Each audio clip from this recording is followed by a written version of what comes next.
Hello students, in today's lecture we are going to learn about systems of particles and rotational motion. NCERT example 6.2 to 6.3 and section 6.3. This is the most important concept of the today's lecture.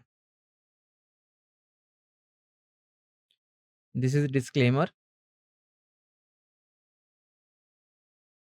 Learning objective. By the end of this lecture you will able to understand the concept of motion of center of mass, velocity of center of mass, acceleration of center of mass, and force on a center of mass. So in today's class we will cover first example 6.2, after that example 6.3, then section 6.3, motion of center of mass. So this is very important concept for the exam. So example 6.2, find the center of mass of a triangular lamina. So here you have to find out the center of mass of a triangular lamina. So let's see. So suppose we have a triangle lamina, or we can say a thin uniform triangular lamina delta LMN as on figure 6.10. This one delta LMN. So this is the closed shape and name is delta LMN. So this is a triangular lamina.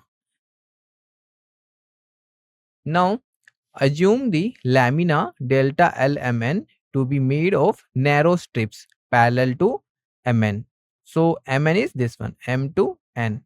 And these lines which is parallel to MN, this one, first one, second one, third one, fourth one, and fifth one. So these are the narrow strips.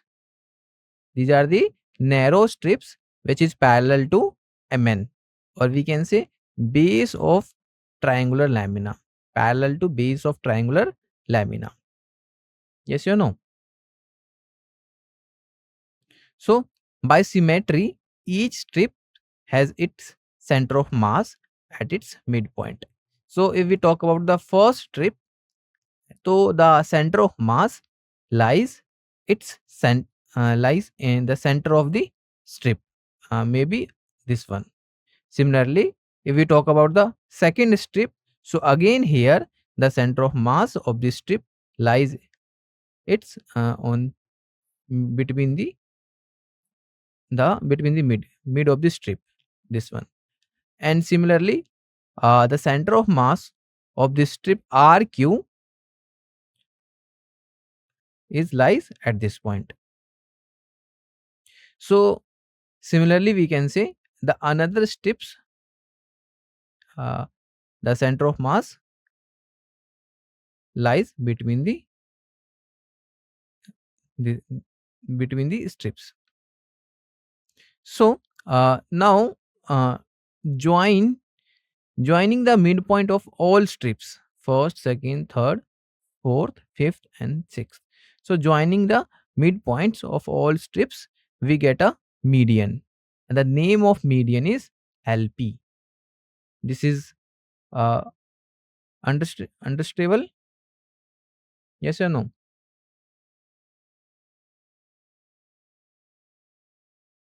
So this is the median LP. So now uniform triangular lamina delta LMN. So we can say here the center of mass of entire triangle must be lie on the median LP, because LP is the median of the triangle. Similarly, we can say the center of mass must also lie on the median MQ. So when we joined M and Q, similarly R N, or we can say NR. So the center of mass lie on the median MQ, RN and LP. Clear? Now, so there is a common point that coincides with, or we can say intersect with medians MQ, RN or LP. So this intersect point of the medians here we known as centroid of the triangle, and the name is G. So in simple words we can say G is the centroid of the triangle. Got it?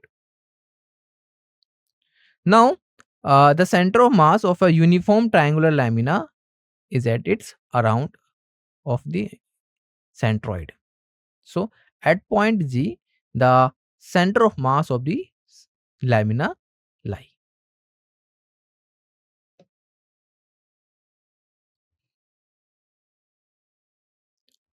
Example 6.3. Let's see. This is also a very important example. Find the center of mass of a uniform L-shaped lamina. A thin flat plate with dimensions as shown. The mass of the lamina is 3 kg. So here a L-shaped lamina is given.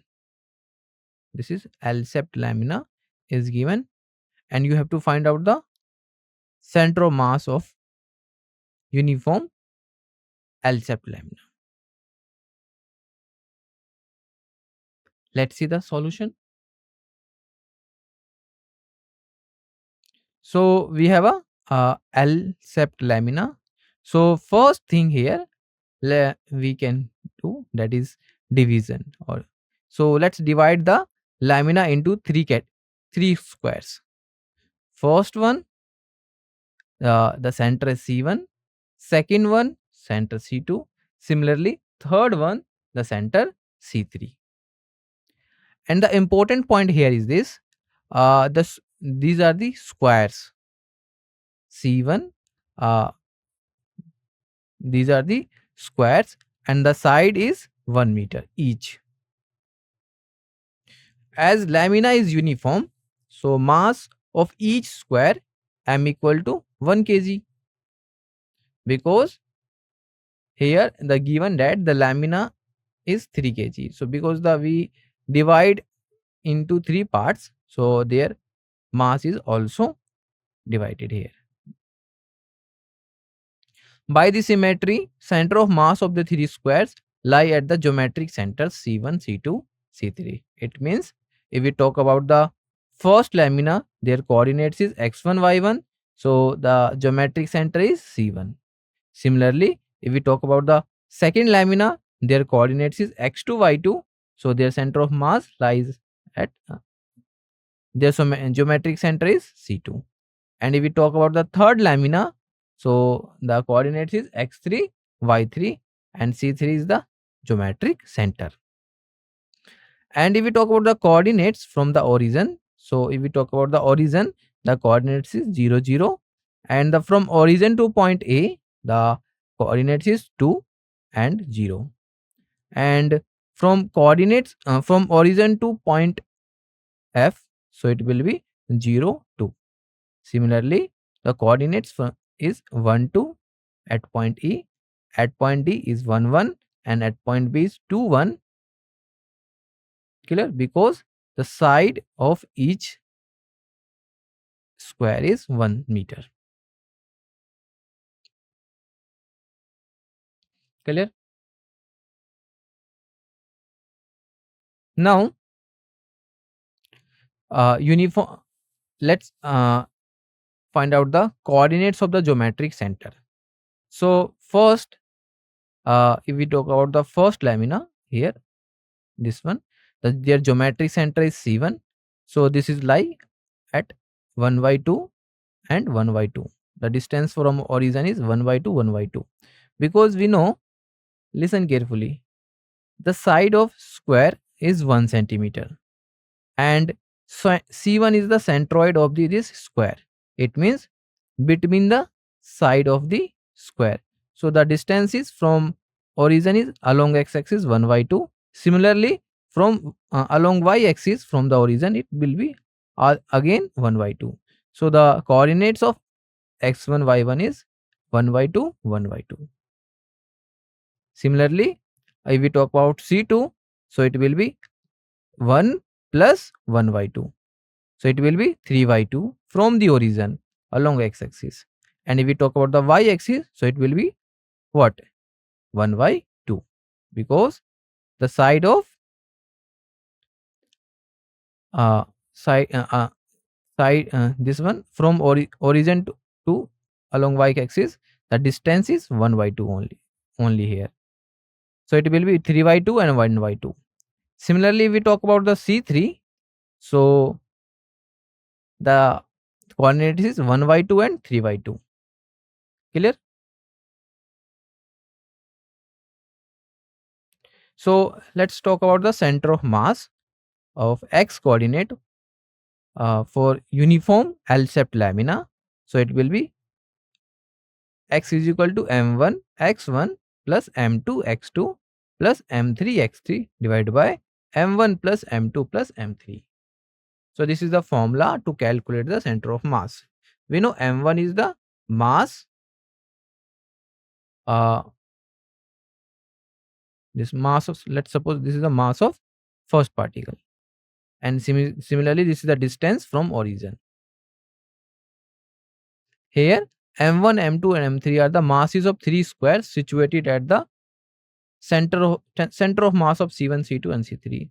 So we can say m1 is the mass of first square, m2 is the mass of the second square, and m3 is the mass of third square, and total mass is m1 plus m2 plus m3.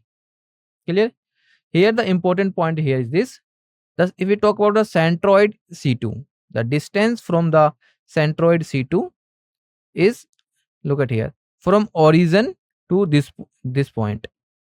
From origin to this point is the length is 1 meter, and from this point to mid of the second square is 1 by 2. So 1 plus 1 by 2 is what? 3 by 2. Yes or no? Along x-axis. Here we talk about the along x-axis. So from origin to d point, origin to this point.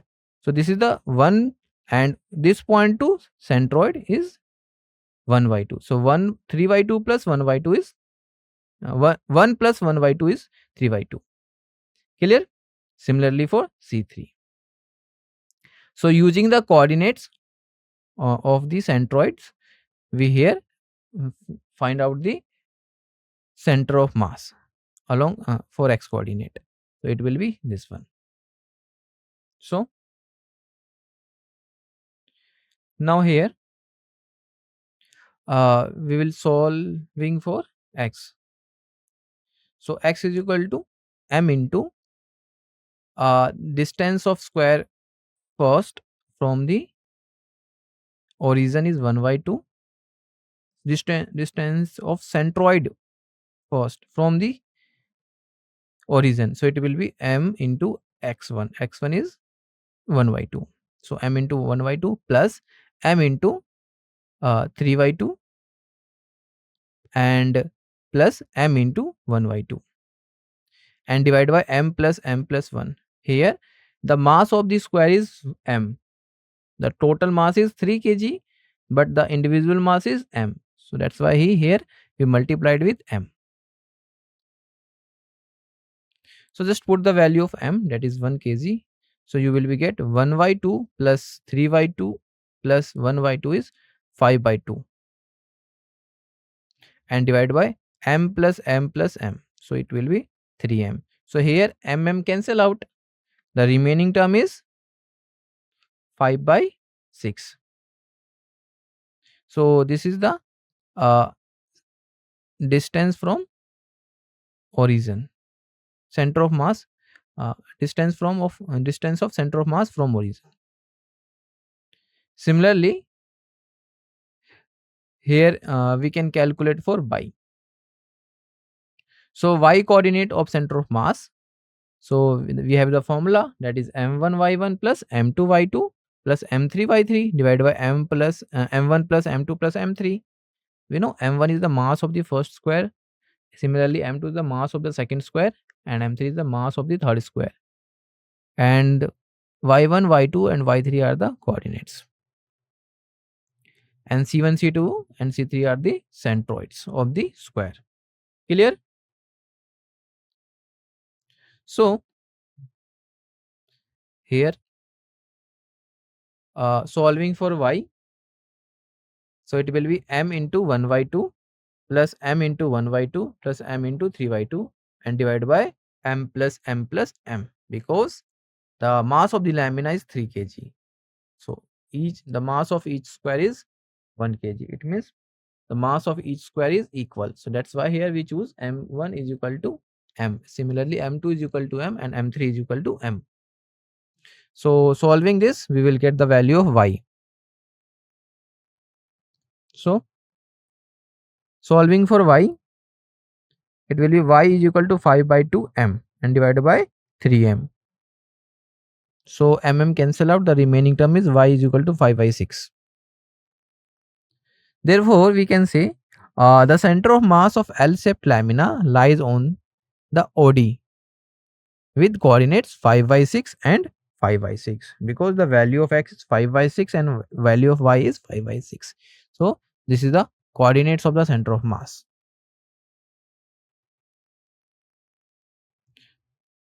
Now we will learn motion of center of mass. Now here question arises, what is motion of center of mass? Tell me. The center of mass is the point where we can imagine the entire mass of a system is concentrated. Yes or no? And the motion of this point tell us how the whole system is moving. Even if the different parts of the system are moving differently, the center of mass follows a smooth path under the influence of external forces. It means the path of center of mass remains constant.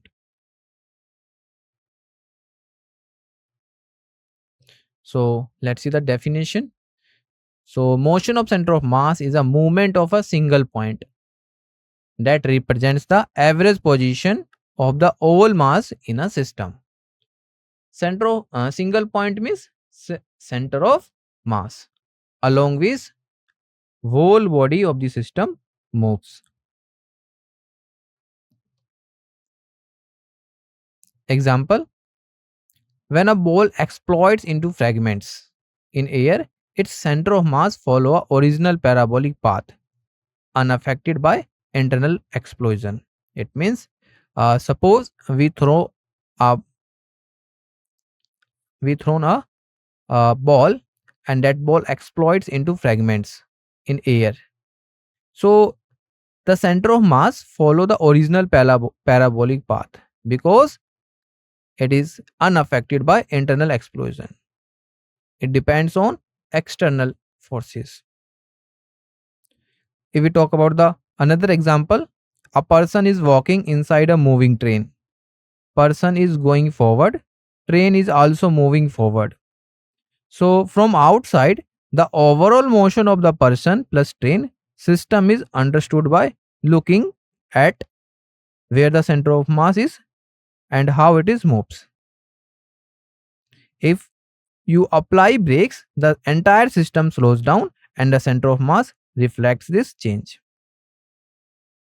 So in motion of center of mass, it depends only on external forces. It does not depend on internal forces. It's like taking the average position of all particles, but heavier particles pull the average more towards themselves. Just like a classroom, if you put a heavy box on one side of a seesaw and a lighter one on the other side, the balance point, that is here center of mass, shifts towards the heavier side. Clear? Motion of center of mass is determined by the total external force acting on the system. It means it depends on external force. It does not depend on internal force. If there is a change in internal forces, the uh, ball exploits, or we can say ball follows the original parabolic path unaffected by the internal explosion.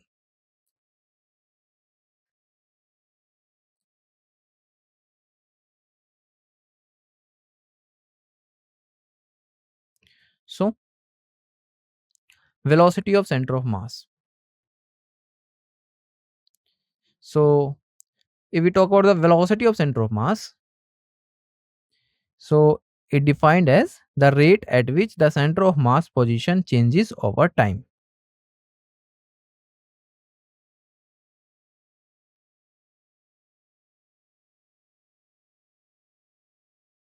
So consider a system of n particles. Here we have n particles and their masses is m1, m2, m3, m4 and so on. Suppose particle is first, the mass is m1. Particle, nth particle, mass is mn.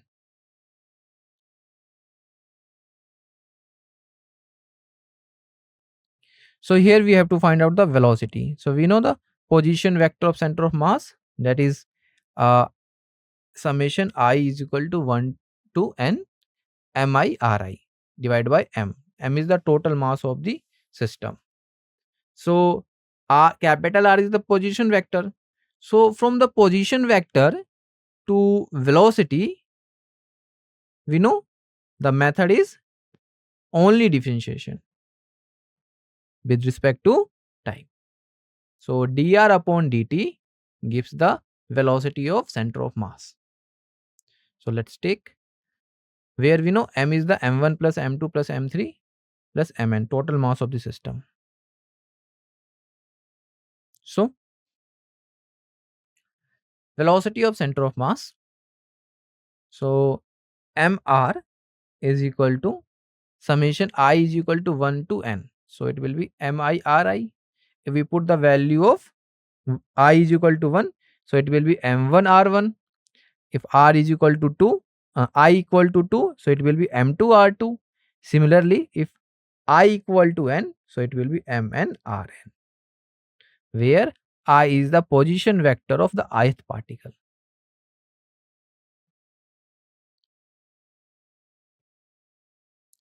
Now, here differentiating on both sides with respect to time, it will be m into dr upon dt. So it will be summation I equal to 1 to n mi dri upon dt. Dr upon dt is the rate of change of position with respect to time. So solving this, so it will be m into dr upon dt. This is the for the total system. Dr upon dt is the velocity of center of mass, and m is the total mass of the system. Yes or no? So it will be equal to m1, and for v1 it will be dr1 dt plus m2, and for v2 it will be dr2 upon dt plus mn. For vn it will be drn upon dt. This is clear? This line is clear? Yes or not? Yes or no? This is the uh, simple form of our equation. Mass into velocity.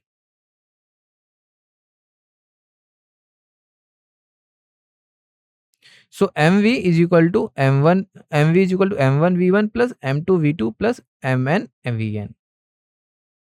So v is equal to dr upon dt is the velocity of center of mass of a of system of particles, where vi is equal to dri upon dt is velocity of ith particle. And we know m1, m2 to mn are the taken as a constant. These are the masses of the particles. So acceleration of the center of mass. So we know from velocity to acceleration, how we can calculate. The method is differentiation again with respect to t. So we know mass into rate of change of velocity is equal to m1 dv1 divided by dt. This is the for particle first, plus m2 dv2 divided by dt. This is the for particle second, for and plus mn dvn divided by dt for particle nth particle. So this is the just simple term for n particle system. So dv upon dt, rate of change of velocity is acceleration. So mass into acceleration is equal to m1 a1 plus m2 a2 plus mn an. Clear?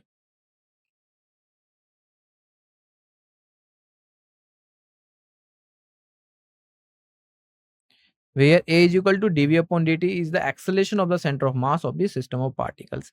This is just simple. We know from position to uh, velocity, velocity to acceleration, and acceleration to force. So this is a uh, uh, map, like a map. So from we know from position to from position to velocity, rate of change of position, we know velocity. From rate of change of velocity, we know acceleration, and from from acceleration, rate of change of acceleration is what?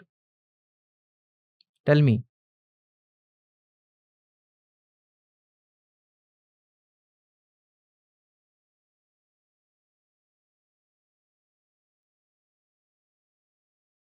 Okay, jerk.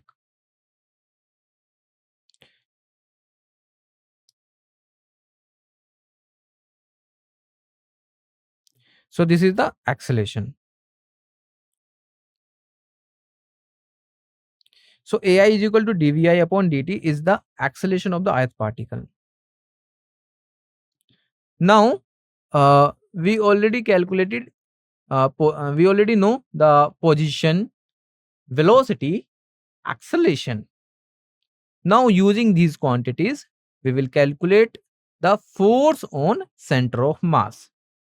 So we know Newton's second law of motion, that is, if the net force on a system is equal to mass into acceleration. So here we will use that concept.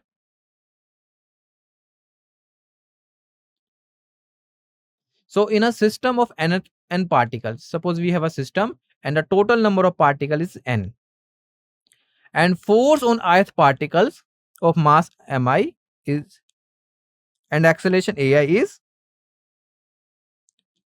mi ai is equal to fi. This is from Newton's second law of motion. So from equation, or we can say from the above equation, mass into acceleration, we can write uh, for a system it will be m into a is equal to m1 a1 for particle first, m2 a2 for particle second, similarly mn for nth particle. So this is the force. Right hand side RHS shows the force on individual particles, and LHS side shows total force on system. So MA is equal to F1 is the force on particle first, similarly F2 force on particle second, Fn force on particle nth. So F1 is the net force on the mass m1 moving with the acceleration a1, and so on. A is the acceleration of center of mass. Therefore, we can say the total mass of a system of particles times the acceleration of its center of mass is the vector sum of all forces acting on the system of particles. So this is the vector sum F1 plus F2 plus F3 plus Fn for nth particle. If we have a 3 particle, so it will be F1 plus F2 plus F3. If we have 4 particle, it will be F1 plus F2 plus F3 plus F4. Clear? If we have nth particle, so it will be F1 plus F2 plus Fn. So now a net force on each particle consists of both internal force and external force. So therefore we can say the total force is equal to F1 plus F2 plus Fn. So it will be, we can write sum of total force is equal to sum of all individual forces. So if we talk about the first force, it will be sum of external force plus sum of internal force. So Ma is equal to external force plus internal force. If we talk about F2, external force plus internal force. If we talk about F1, so it will be external force plus internal force. So these are the total force, sum of external force or internal force, or we can say net force. So m into a, mass into acceleration, it will be, we can separate all external forces and all internal forces. So it will be F external plus F1 external plus F2 external plus Fn external. Similarly, F1 internal plus F2 internal plus Fn internal, and so on. So it will be net force on system, it will be summation I is equal to 1 to n Fi external, sum of all external forces plus sum of all internal forces for nth particle, where we know A is the acceleration of center of mass. So Fi is the external force acting on ith particle, and F internal is the internal force acting on ith particle. Now, force on center of mass, from Newton's third law, internal forces occur in equal and opposite pairs. So the vector sum is 0. So net internal force on a system is equal to 0. Therefore, we can say the total force on a system is mass into acceleration. F external is the sum of all external forces. Thus, here we can say center of mass of a system of particles moves as if all the mass of the system were concentrated at the center of mass and the all external forces were applied at that point. So, if we talk about the force on the center of mass, so there will be the sum of all internal forces are 0. Only external forces are occurs. That is mass, total mass of the system plus acceleration of the system. Got it?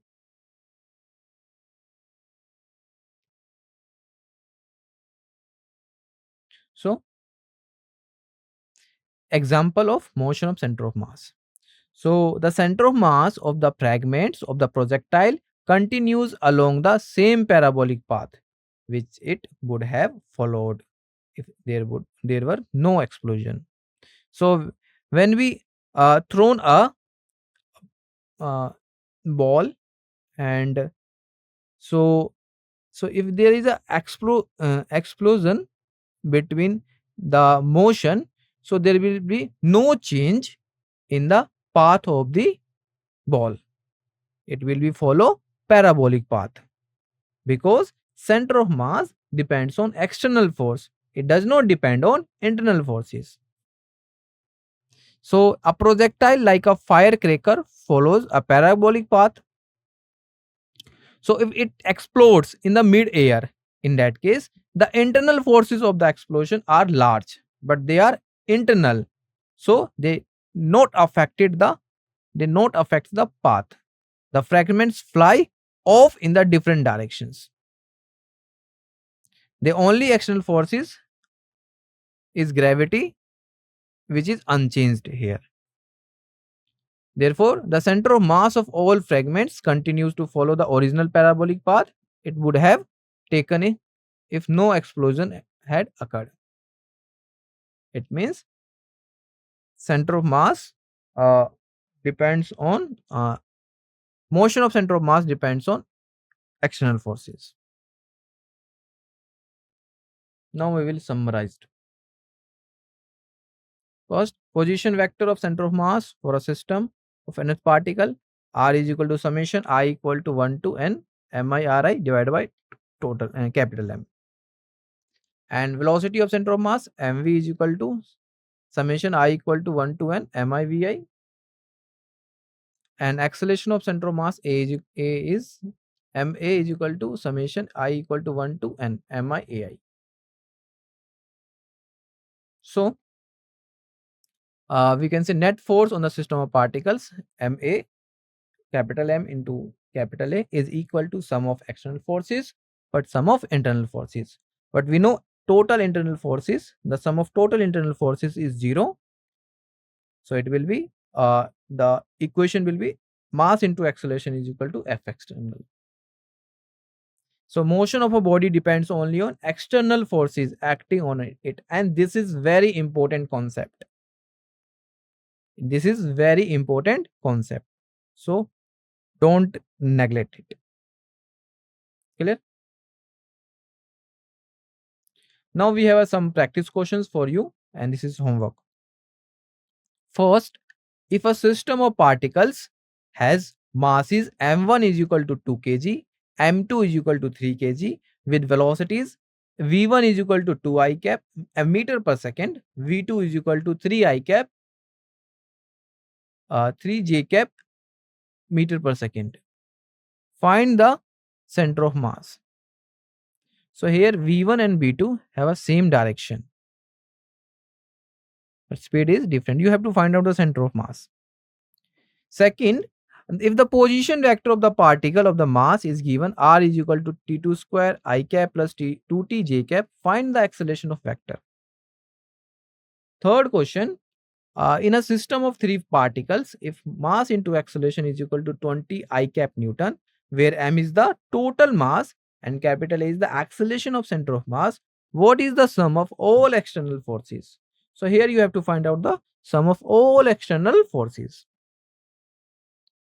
Fourth one, if 3 particles each of mass 2 kg have acceleration 2 I cap meter per second square, A2 3 I cap meter per second square, A3 I cap meter per second square, what is the acceleration of their center of mass? Now here you'll find out the acceleration. Fifth one, a system of particles with total mass 5 kg has center of mass acceleration of 2 I cap meter per second square. What is the magnitude of the next external force acting on the system? So here you have to find out the net external force. Clear? Thank you for your attention. So first question, which of the following statements about the motion of center of mass is correct? So here you have to find out the correct statement. Let's see. First is the internal forces affect the acceleration of the center of mass. Second, the center of mass moves as if all external forces act directly on it. Third one, the motion of center of mass depends on internal forces of the system. And last, the center of mass remains stationary if any external forces act. So which one is correct?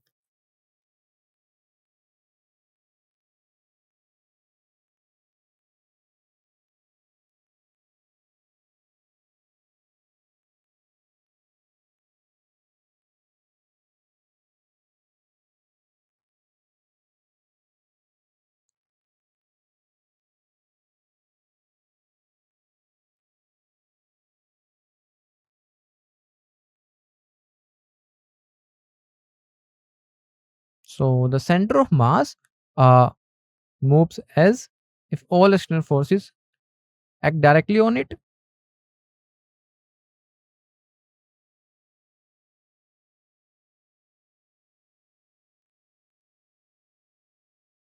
So it means the center of mass remains stationary if external forces are acting. This one is wrong. The motion of center of mass depends on internal forces. No, it depends on external forces.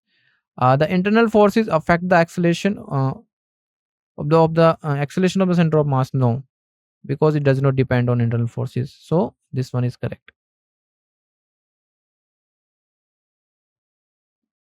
Second one,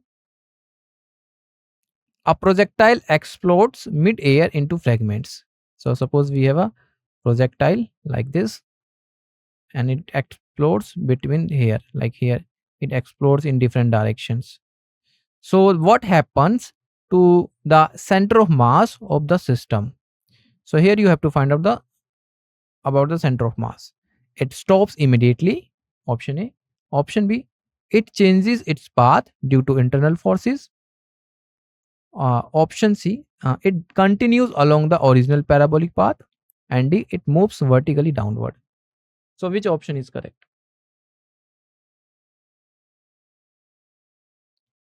So we know center of mass, the motion of the center of mass does not depend on internal forces. It does not depend on internal forces. It depends on external forces. So there is no chance to vertically downward. It continues along the original parabolic path. This one is correct. It changes path due to internal forces because it does not depend on it. It stops immediately. This is also incorrect. So this one is correct.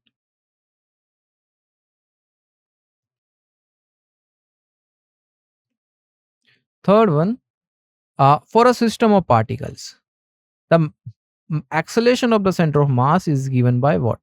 So in this question, you have to find out the correct relation for correct acceleration formula for center of mass of a system. So which one is correct? First one, second one, third one, or fourth one? Yeah, please solve this question.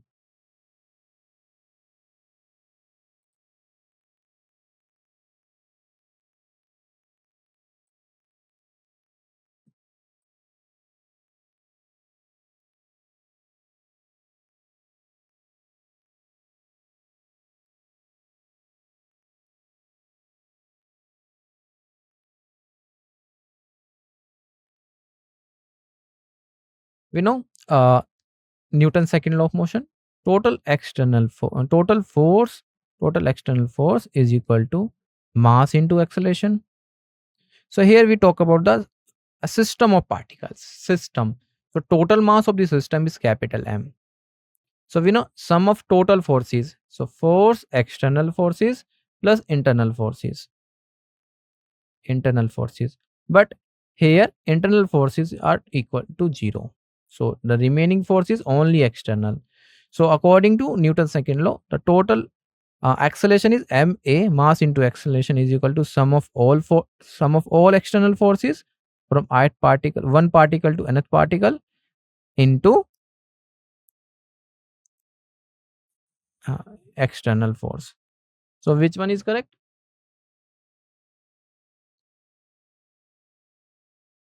This one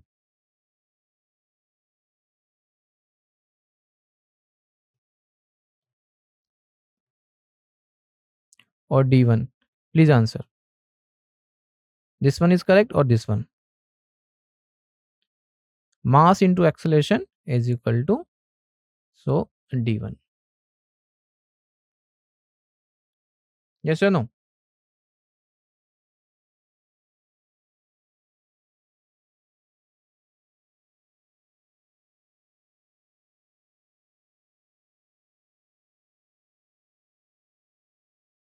Okay. Next question. If no external forces act on a system of particles, the center of mass is what? Option A, must be under retardation. Second one, moves with constant acceleration. Third one, moves with constant velocity or must be at rest. And last one, undergoes rotational motion.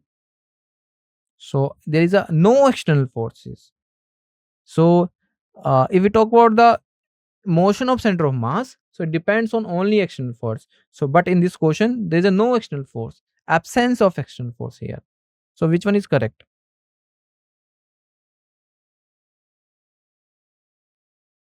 Must be under the retardation. No, this is incorrect. Moves with constant acceleration. No. Moves with constant velocity or must be at rest. Undergoes rotational motion. This is not. So this one.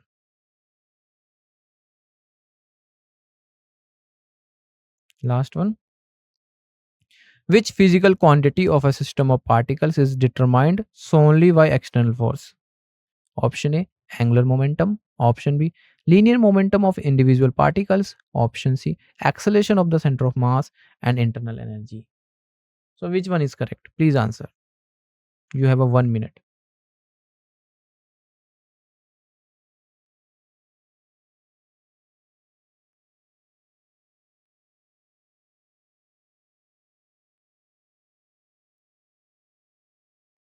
or we can say in simple words, the which physical quantity, we know, position, velocity, acceleration. So which one is the physical quantity uh,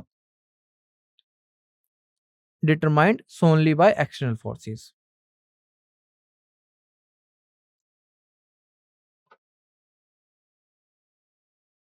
So we know, here question says external forces. So total external forces on a system is equal to mass into acceleration. So in this term, there is no linear angular momentum. There is a no uh, accel internal energy. There is a no linear momentum of individual particles. Only acceleration. Only acceleration. It means acceleration of the center of mass is the only physical quantity of a system of particles that is depends on by solely by external force. So this one is correct.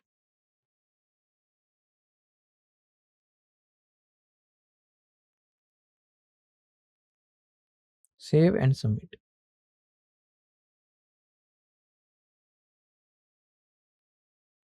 So all are correct.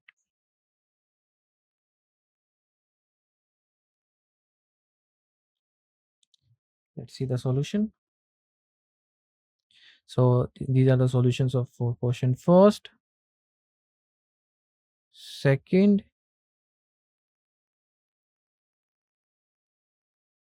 third, fourth, and fifth. All are correct. Clear? Okay. So that's all for today. Thank you for your attention. Thank you very much.